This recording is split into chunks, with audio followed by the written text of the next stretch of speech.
West Virginia Autism Training Center at Marshall University provides training, information, and support to West Virginians with autism, their families, educators, and other persons. The Autism Training Center was established through the efforts of parents of children with autism throughout West Virginia. Spearheaded by Ruth Sullivan, these parents convinced state legislatures of their need for intensive, individualized educational and behavioral training for families, educators, and other individuals involved with a person with autism. In 1983, the West Virginia legislature authorized the Autism Training Center at Marshall University, right here in Huntington. Although it's been headquartered at Marshall University since its inception in 1984, the West Virginia Autism Training Center is a state entity that provides training and support services throughout the state with locations in Fairmont and the Eastern Panhandle.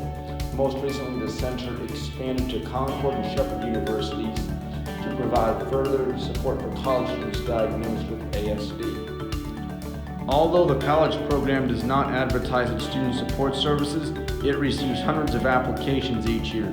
This may be due to the program's ongoing advocacy at the national level for an individualized student support within higher education, of its reputation being spread at conferences and workshops, and of course of families learning about it via the internet.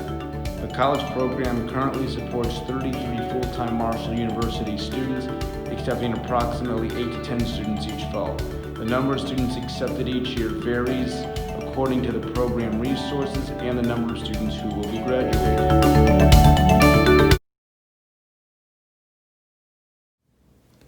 How did the college program begin? The college program began as a result of the West Virginia Autism Training Center, which was established in 1984 by Dr. Ruth Sullivan and her interests, her vision. So it began as a result of a student with autism. His name's Lowell Austin, who had graduated high school and knew he needed help in the college environment. So Lowell was our first student that the college program supported in 2002.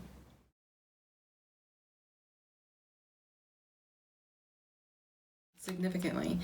We anticipate supporting around 60 students this fall term here at Marshall University, but the growth has been strategic, meaning we've had multiple applicants each year, and we've really had to discern who's the best fit for our services. So since 2002, we've grown from supporting just the one student, Lowell, to 60 here this fall, in addition to replicating the program at Concord University in 2016, where we support 5 students with ASD.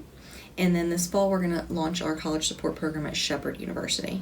We anticipate supporting anywhere from 4 to 6 students there this fall, 2019.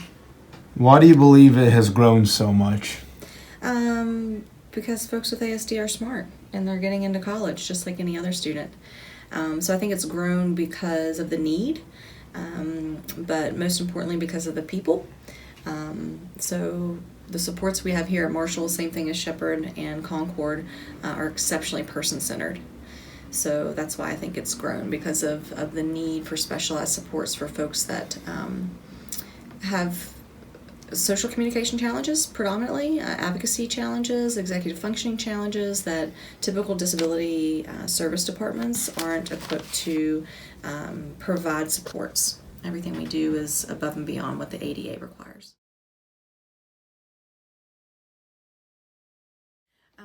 3 different types of supports in terms of categories. So we have supports in terms of academic support. So students will have a graduate assistant that will help them advocate to their professors, know what assignments are coming up and when, break down those assignments into manageable chunks of things to work on each day. So we do a lot of checklists around here, a lot of visual schedules, but the academic need was first and foremost because these are students who are degree seeking, just like any other Marshall student or Concord student or Shepherd student. So the academic piece is really important. Equally as important is the social skill development. And so we tackle that in a couple different ways. Again, the mentor is going to be that model, the go-to person for navigating social situations that happen in and outside of the classroom, typically in the residence halls and the community. Our aim is for students to decide at least one activity they want to get involved in, be it on campus or community-based. And the role of the mentor would be to help them understand when and where the activity is taking place, and even to have someone to go with the student the first couple times if they feel more comfortable with that. So definitely socially. And then equally as important is independent living. So safety is really important to us. So we don't have staff that live in the residence halls, but we have an Allies Supporting Autism Spectrum Diversity training that really shapes the culture of the institution to help understand what is autism, how can I not only accept someone that has autism, but understand how to best communicate with them. And so that's an hour-long training that we provide to residence hall staff every semester, to professors at new faculty and orientation if asked for, different college meetings. So that culture shift is really how the independent living services are played out. Same thing with things like prompts for reminders for medication or sleep patterns, just to know who your resident advisor is. That's the independent living piece of the college program support.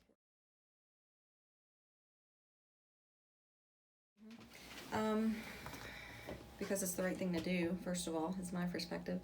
But in reality, universities are only required by law to have a disability service office, and typically in our experience, that's just not enough. The challenges that exist above and beyond an extra time on exam or a note taker really prevail, and so the mentoring system has been what's most effective. And so typically that doesn't exist in higher ed, especially if there's not either a student affairs network or an academic administrative kind of buy-in. So what we're seeing is that this is a service that goes above and beyond what even tuition pays for. So it's why it works. But I guess that's sort of my short answer as to why the need is there.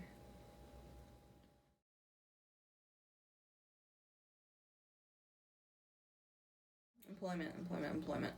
I think what's next for us is modeling the program throughout the state of West Virginia, starting with, again, Concord 2 years ago, Shepherd this fall, and then I'm not sure where next. We're definitely going to be growing each of those support programs. But the employment piece is really the apex of what we're focusing on. We're looking to hire an employment coordinator that can serve as a liaison for current college students that are at Marshall specifically, and then ultimately become almost like a consultant for folks that may have graduated and are either living in their home area and want to either via Skype or in person talk through that transition to almost tailor that boot camp to a one-on-one consultant. So I think having an employment coordinator is really going to be a huge asset to our service delivery.